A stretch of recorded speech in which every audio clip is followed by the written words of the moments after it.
Hello and welcome to this week's edition of Politics Today, and in this programme we'll be asking, are the moral standards set for our Prime Minister too high? And to join me in this programme to answer this very moral question, I'm joined by Ben John, who's part of the Wilberforce Academy at Christian Concern, together with Rebecca Moffat, who's a communications officer with Christian Concern. I'll start off with you, Ben, first. From a young person, what is your perspective on the crisis that's affecting 10 Downing Street, and in particular our Prime Minister Boris Johnson, over revelations of one party after another breaking all the lockdown rules, with the impression that there's one rule for the elite and there's one rule for the rest of us? Great. Well, thanks for having me on, Simon. Certainly, it's been a really interesting few weeks, and seeing the response in the culture and society to what's been going on in Parliament in 10 Downing Street.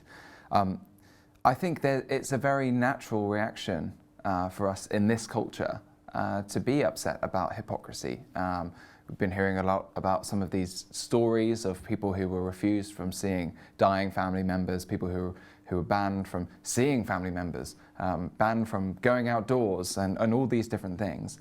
Meanwhile, knowing that there were these parties going on.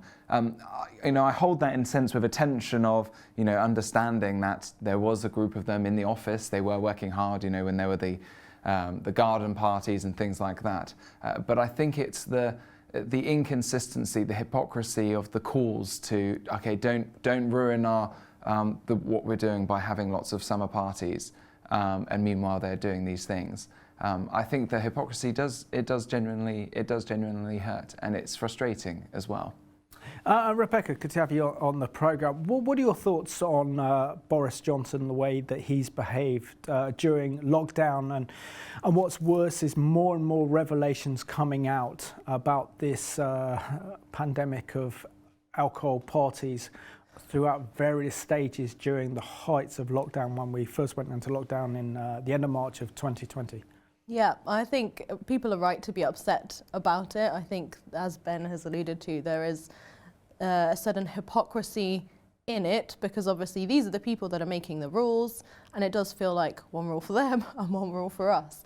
These are the people that have set these lockdowns and said, this is what's best for society, and therefore this is what you should do, and meanwhile have gone against that themselves. I think it's right that we see that for what it is. I think there is, as Ben said as well, there is a tension there of, okay, these were the people running the country. Maybe there's, I don't know, it's not maybe there's an allowance for them, but we hold them to a particular standard because they are our leaders. And I think that's a very Christian principle to do. You want your leaders to set an example for you, and that's what we're not seeing. They're not setting a good example for us. Last week we saw that it was revealed that Boris had celebrated his birthday with a birthday cake. Now, in a normal society, if I may say that, no one would really care. Boris celebrated his birthday with a cake. Great. But it's precisely because of the context in which that was, that he'd set these lockdowns, that no one else was allowed to celebrate their birthday with other people. I remember having my own, and I'd cancelled plans. That was the reality for a lot of people. And yet he's allowed to get away with it. Why? I think people are right to be upset about that, because we're holding our leaders to that higher standard. And I do think that is a very Christian principle to place on our leaders. I think that's right. Absolutely. Do you think, Ben, that this is Boris's actions as Prime Minister, and more revelations coming out, probably being leaked by his former aide and ally in Dominic Cummings to the press, with massive strategic impact over the last 6 weeks? We've seen this, that is starting to erode the public's trust in Boris Johnson and in his government? Well, if I'm honest, I'm surprised there was a sense of trust there when he was elected, and that's nothing to do with a criticism of his policies or about his government, so to speak, but as in there's a history of Boris Johnson lying. There's a history of him being someone who we can't trust. Now, that's not me therefore saying so you shouldn't vote for Boris Johnson. But in a sense, what we're seeing now is him act entirely in character. We're seeing him trying to worm his way out. He's not taking authority. He's not taking responsibility or accountability. You know, when it first came out that staff were having parties in 10 Downing Street, you know, he commissioned the initial investigation, talked about all these things as though it has nothing to do with me. When in fact, as leader, he's the one that's accountable, he's the one responsible. And we're seeing him sort of shift that. So I think what we're really seeing a lack of integrity and a lack of trust. I think that is spreading, but maybe because of, you know, societal selective memory, we choose to forget maybe things that he's done in the past. And you know, and in some sense, you know, there is grace, and our heart should always be that Boris comes to know Jesus, that he comes to know forgiveness and grace through Jesus Christ. But that doesn't mean, therefore, that we turn a blind eye to everything he's ever done wrong. We want to see a leader who models humility and repentance, but courage as well. And so I think what society, I think, is getting upset at, particularly in this time where I think there's a broader question of the absurdity of the restrictions in the first place, you know, which we as a society accepted, which the opposition accepted. You know, when we're seeing these stories of sacrifices, I saw Labour were tweeting about the sacrifices that some people made, and it was a father, her husband refused, it was not allowed to go and see his dying wife who died alone in hospital, and we're saying that that's a sacrifice. No, that's evil wickedness of tyrannical policies harming people. So, you know, I can understand people wanting to break the lockdown rules to go and have parties. I'm not advocating for that. I'm not advocating people break the law. I can understand that. I think what's upsetting is, as we've been saying, it's the leaders who have set these rules, threatened people with fines, and the cost to many people was loved ones dying on their own, family members not being allowed to go and visit family members. I think the state overreach into those different spheres and authorities where they don't have a right to intrude, shutting down of churches, banning public corporate worship whilst these parties were going on, which we kind of just absorbed. So I think there's the broader meta question of were these, because when we talk about we expect our leaders to go to a higher standard, yes, we do. We expect integrity we'd want integrity from our leaders. We know that they make mistakes because we're all fallen. But as well, we need to be making sure that those standards are actually right in the first place. Absolutely. So. I think the issue is that society wants the fruit without the root, to put it that way. Initially, our leaders were setting the standards. They said, this is what's good for society, this is what is good for you to do, this is what we want, these are the rules we want you to follow, and yet they're not following them themselves. Now it's almost the reverse situation. So we're saying we expect our leaders to behave in this certain way, but they're not. We're setting standards for them basically like Jesus. We want our leaders to set an example like Jesus did, and they're not. There's no root there because they're not based in biblical principles. They're not based in Jesus ultimately. So we want the fruits of that without the root. And Ben, it's also important to remind ourselves that in March 2020, that Boris Johnson passed the Corona Act of 2020, which gave his government and himself more power than any other government during peacetime. And the only kind of time that we can see the power that our government amassed was during the Second World War, during the crisis that we faced with the imminent threat of a Nazi invasion of Britain. And we've seen that Boris has given himself unprecedented power, that, as you say, churches were shut down during the height of lockdown. There was no gathering of people, and if we did want church services, it had to be on Zoom, so we had to use technology. And it's very difficult for loved ones who have died to COVID-19. And like you said, not being able to visit hospitals, not going to care homes, and then finding out that during this whole time there's a repeated pattern of behaviour of alcohol abuse at number 10. Stories coming out, for example, that some of his aides and staff at number 10 were started drinking at 6 in the morning, finishing at 3. And also comes down to an issue of hypocrisy, doesn't it? That this is what the British people are so angry about, is the complete hypocrisy of the way that number 10's acted. No, certainly, but I think it almost, in a sense, goes back to Becca's point about the fruit without the root, in a sense that to what extent we're living off the borrowed capital of Christendom, of a Christian worldview. You know, the idea that our leaders should be held to account is quite a Christian idea in itself. You know, throughout history, in times and cultures, it was one rule for them and another rule for everyone else. And so we're living off that Christian heritage by being upset, by being frustrated about Boris and his aides. And I guess there's a question that we need to reckon with is, you know, to what extent can we expect? You know, we want to call people to Christ. We want to call people to live according to Christ. We want to see people, our leaders, living with integrity. And I think it's right that we're outraged. But I think it's important that we use this as Christians as an opportunity to say, well, why are we outraged? Where can we point? Where can we really direct and focus that in pointing people to Christ and the repentance that we can have and the grace that we have through that? So yeah, certainly it's very understandable and right to be upset at what's going on. But I think this plays in with a lot, as you mentioned, about the powers that they were given and all these different areas. And I think we need to really evaluate ourselves in the ways that we've been swept up, both by the government and the media, to have the fear that's really been preyed on during this time, where all kind of extraordinary measures, stopping people seeing their families, were seemed to be accepted and enforced.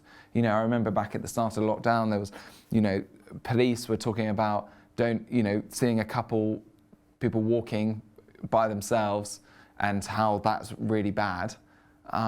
You know, I think when we look back, we think, wow, we actually did tolerate that. We actually did accept that. We did think that. And I think there really needs to be a process of self-evaluation of to what extent we let fear into our hearts so that these extraordinary measures came. Because back then, the voice when speaking into these things, well, for example, with the church lockdown, when we initially launched our judicial review challenging the government's closure of churches, the criticism we faced was overwhelming even from other Christians, because we thought, oh no, we need to stay shut, we need to do all these things because of our witness and things like that. But actually, I think in hindsight, those who were speaking prophetically about the need for us to be bold and courageous, yet wise and cautious, in a sense, have been vindicated. No, absolutely. And Rebecca, do you think this whole scandal affecting the Prime Minister and his decisions, which it seems when you actually unpack the kind of news stories, it's his wife, Carrie Johnson, that is the driving seat behind him, the one that's organised all the parties, allowing her friends to come and visit. And again, it's a position of abusing one's power. Do you think that this is going to get a lot of young people even more disillusioned with politics and what's happening?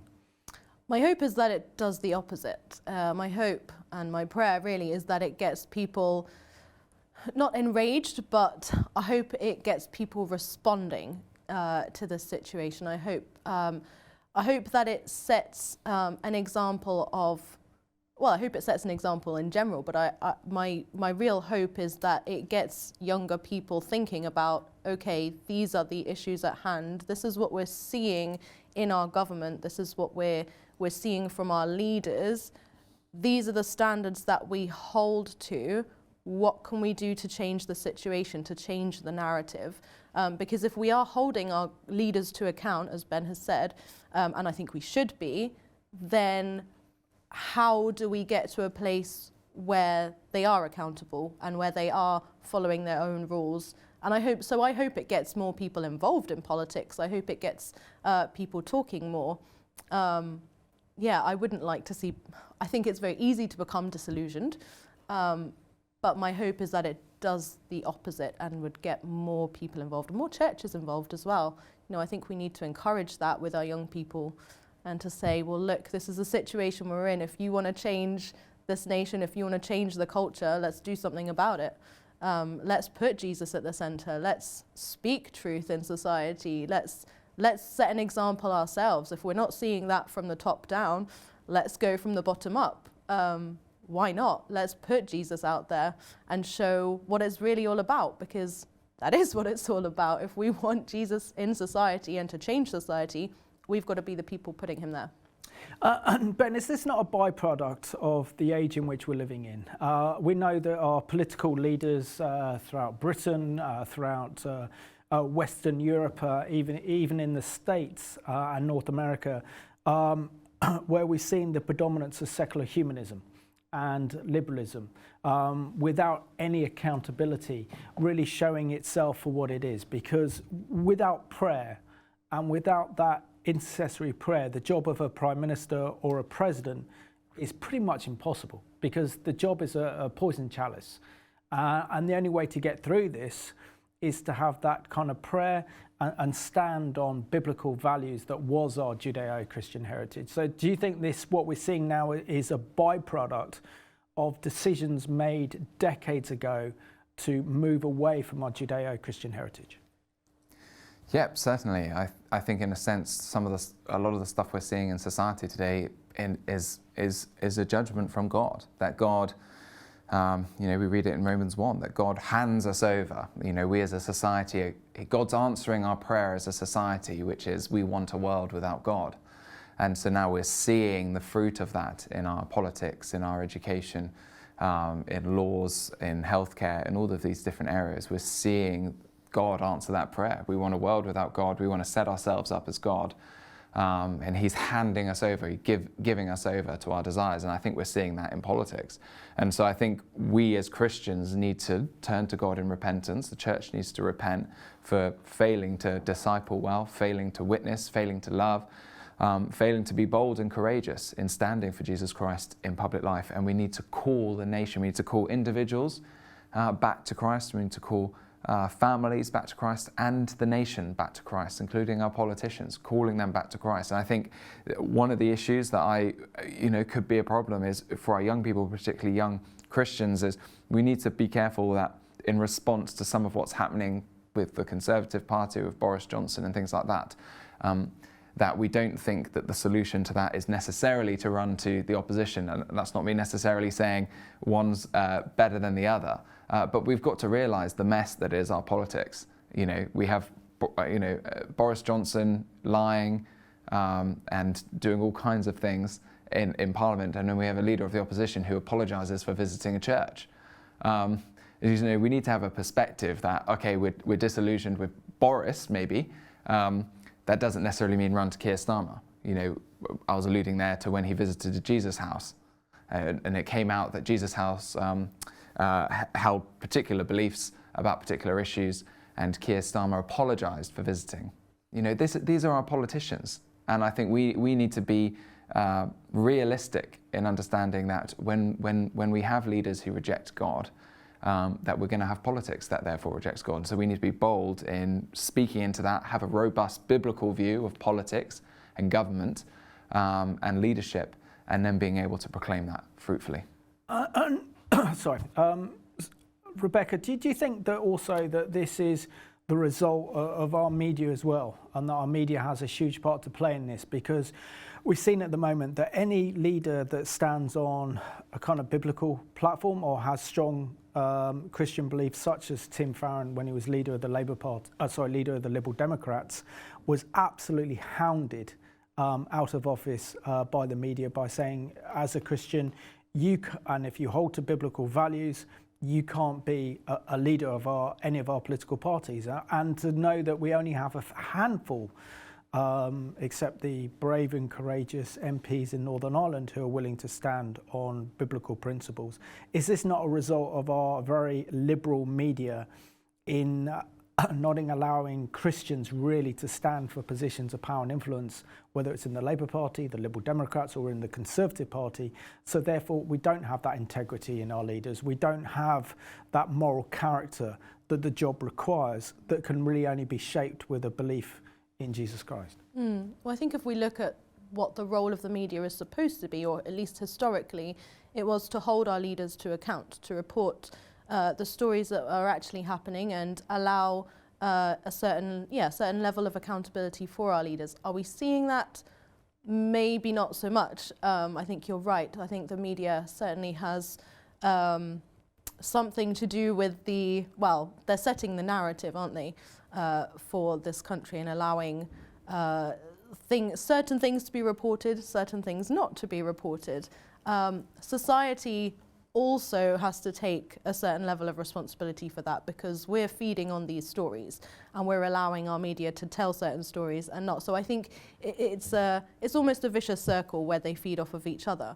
But I mean, media outlets like this exist as well, and we're certainly very grateful that, you know, we can come on and speak truth. We can speak Jesus into this. We need more media outlets like this that will allow that. If we look at our mainstream media, yes, a lot of them are quite liberal. They're not necessarily telling the whole story. We're allowing the media to set the standards, and actually that needs to change. Absolutely, and the agenda as well. We're coming down to about 7 minutes left of the programme, so this is your opportunity, Ben, to recruit any young Christians watching the programme to be part of the Wilberforce Academy for September 2022. Yeah, well, the Wilberforce Academy is our training programme for students and young professionals passionate about engaging on the kinds of issues that we talk about here on Revelation TV, the kind of issues that you're passionate about. The key issues where the Christian worldview is under attack in society, where Christians are increasingly being marginalised. We know that this is a particular problem for young people, where at university they're sort of in these environments and cultures where the Christian worldview is just assumed to be hateful and bigoted and backward. What we're really trying to do with the Wilberforce Academy is to build a network and a community of young Christians passionate about proclaiming the Lordship of Christ over all areas of life and engaging on those key issues where it's becoming increasingly difficult, it's becoming increasingly more hostile. So whether students in education, healthcare, law, business, arts, whatever it is, equipping them to stand firm for Jesus. Ben, do you want to look at the camera and introduce the highlights of 2021 Wilberforce Academy? Well, in 2021 we had an amazing time with over 80 delegates, and here's just a short video showing the highlights of the Wilberforce Academy. Welcome to Wilberforce Academy 2021! Expectations coming in. I didn't know what expectations to have. Coming to Wilberforce Academy, I came very open-minded. Honestly, I'm feeling very excited. My eyes have been opened even more. We're here at the Wilberforce Academy 2021 here in Oxford with over 80 students, young professionals passionate about being equipped and empowered to stand for Jesus Christ in public life. This week has absolutely been, I guess the word that I can describe is immense. It's really been good. Like, I think it's been more than good. It was more than I expected. It's been amazing so far. It's been blowing my mind every day because I've never heard any of this stuff before. I have already had so many of the scripts that I already had in my head totally rewritten. I did not know how much Christians influence society today. I am hungry to learn more. Coming to something like this at the Wilberforce Academy gives you time to stop, to think, to process some of the key issues that are going on in culture, the contemporary issues. We're not afraid to talk about the issues that many today are not willing to speak about, whether it's on marriage, whether it's on gender, whether it's on abortion or euthanasia, whatever it is, we need to be speaking into these issues. Even just the application group that we just had, I opened up with a question, just a practical question of what can we do to apply everything that we've learnt today. Just seeing how different people were just so ready to respond to that question, complimenting each other, adding to what each other was saying was just so amazing. We try our best to ensure that the next generation of Christian leaders in public lives can be fully equipped. I would like to give them 4 Fs. Help them find their place in God, fit into their place in God, function in their place in God, and be fruitful in their place in God. My mind's been so expanded from all of the knowledge, the things I didn't know, like myths that have been like debunked. Yes, yes. This is the place to be. Definitely this is the place to be because it sort of just expands your scope. I've found my voice this week. I feel really bold, really confident in the scripture. I've really been challenged worldview and how we approach talking about Christ and other issues. I came into Wilberforce knowing that I needed to develop in my theology, but it's been more than that. It's been about making relationships. It's about being encouraged by like-minded people. Yeah, it's been amazing. It's been so, like, other Christians, and I've had the most amazing conversations. It's been so good. Yeah, so and building all the friendships as well. Yeah. It's been really good. Yeah, being able to be with like-minded people, thinking about the same things, with these amazing topics has been so encouraging. Why should you come to Wilberforce? The Wilberforce Academy is for every Christian that wants to share Jesus wherever they are. If you actually feel like I want to transform my life and I want to transform the lives of my local community and the UK generally, then definitely apply, because it will be good. This has been the most fantastic week. I want to say one of the best weeks of my life, honestly. Whatever you're doing, I don't think anyone's doing it like Wilberforce. If this isn't being talked I'm joining in because he is the guy. Rory is on fire. I've gained a mentor. Come on. Yes, that's it, man. That's one of my mentees. I'm serious. Come a on. lot of things we do here. He's going to be one of my mentees. I'm going to be working with him because I see in this man a gladiator of righteousness, a warrior of holiness, a Trojan of truth, an arrowhead of peace. Go on, Simon. Come on. So that type of relationship, that's what I'm talking about. Come next year to join the movement, to join a community of young people who love Jesus. Come and worship God. Come and make new friends. Come and be equipped and empowered to stand firm in the culture.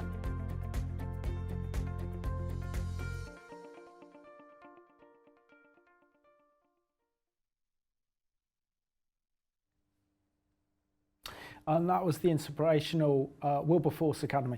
Within 15 seconds, Rebecca, how can our viewers watching, if we've got some young viewers watching who want to sign up and be involved in the Wilberforce Academy 2022, how can they do it? Yeah. If you want to get involved in Wilberforce Academy 2022, check out the website www.wilberforceacademy.org.uk. You can apply directly there. Early bird rates end at the end of February. So sign up now. Excellent. So Rebecca and Ben, thank you so much for being my guests on this week's Politics Today. You've done a great job, thank you. And I want to thank you for watching this programme today. Certainly when it comes to our leaders, we need to look for integrity and honesty and decency, and this is what we need to pray for our next Prime Minister, that they will govern righteously, but also want you to take into account that the Wilberforce Academy is doing a great job. So thank you for watching this week's Politics Today.